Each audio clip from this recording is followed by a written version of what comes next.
l'Assemblée provinciale de la Tchoko, ici représentée, Mesdames et Messieurs les membres du bureau de l'Assemblée provinciale de la Tchoko, Messieurs le vice-gouverneur de province de la Tchoko, Mesdames et Messieurs les députés provinciaux, Mesdames et Messieurs les ministres provinciaux, Son Excellence Monsieur l'archevêque de Kisangani et président de la conférence épiscopale du Congo, Mesdames et Messieurs les membres du comité provincial de sécurité, Monsieur le Président du Conseil d'administration et coordonnateur du Fonds spécial de répartition de l'indemnisation aux victimes des activités illicites de l'Ouganda, Mesdames et Messieurs le mandataire de Frivao, Mesdames et Messieurs distingués invités en vos titres et qualités respectifs.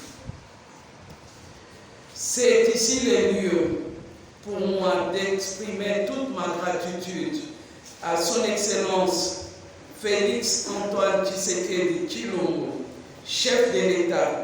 pour avoir permis que Frivao soit aujourd'hui doté de ce mandataire 4 ans après sa création.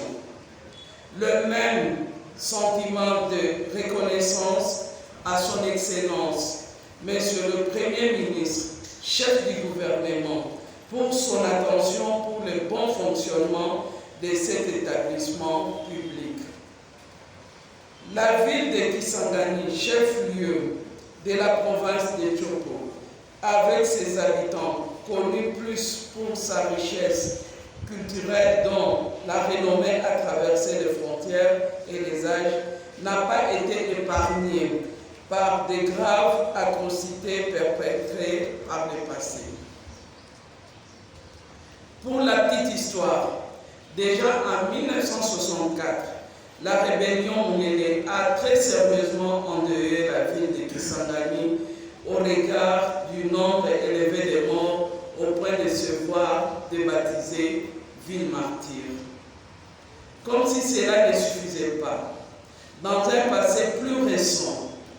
2 armées étrangères lourdement équipées, en l'occurrence celles de Rwanda et de l'Ouganda, pour ne pas les citer, se sont affrontées dans cette ville de Kisangani, occasionnant ainsi plusieurs pertes en vies humaines, la destruction des édifices, tant publics que privés. Dans le même contexte, ces forces étrangères ont commis plusieurs crimes et activités illicites dans l'ensemble de l'espace de Grande Orientale. Ces faits d'une si haute cruauté ne pouvaient demeurer impunis.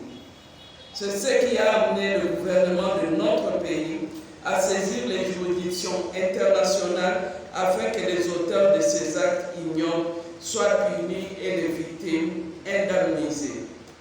Mesdames et Messieurs, en vos titres et qualités respectifs, pendant plus de 20 ans, notre pays s'est engagé sans relâche à poursuivre ses États à la Cour internationale de justice qui, en 2005, a formellement reconnu la responsabilité pénale de l'Ouganda dans les activités illicites à la base de tous ces faits décriés si haut.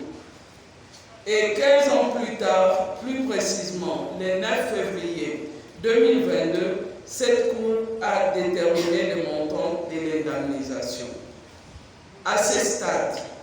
il est important de mentionner que face à nos prétentions d'obtenir une réparation conséquente, chiffrée à des milliards de dollars américains, la Cour internationale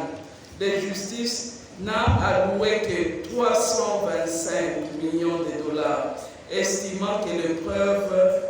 suffisantes de nos allégations ne lui avaient pas été fournies. Monsieur le Président de l'Assemblée provinciale, Monsieur le vice-gouverneur, Mesdames et Messieurs distingués invités, tout protocole observé. Comme indiqué ci haut, ces faits ont été portés devant cette juridiction internationale entre les années 2000 et 2005, pendant qu'une grande partie de l'espace grand oriental était sous l'emprise et l'administration de ces forces armées étrangères. Dans un contexte comme celui-là, ces armées ne pouvaient aucunement nous laisser libres pour nous constituer toutes ces preuves dont la Cour avait besoin. Elles les ont carrément ou presque effacées. Au demeurant, cette condamnation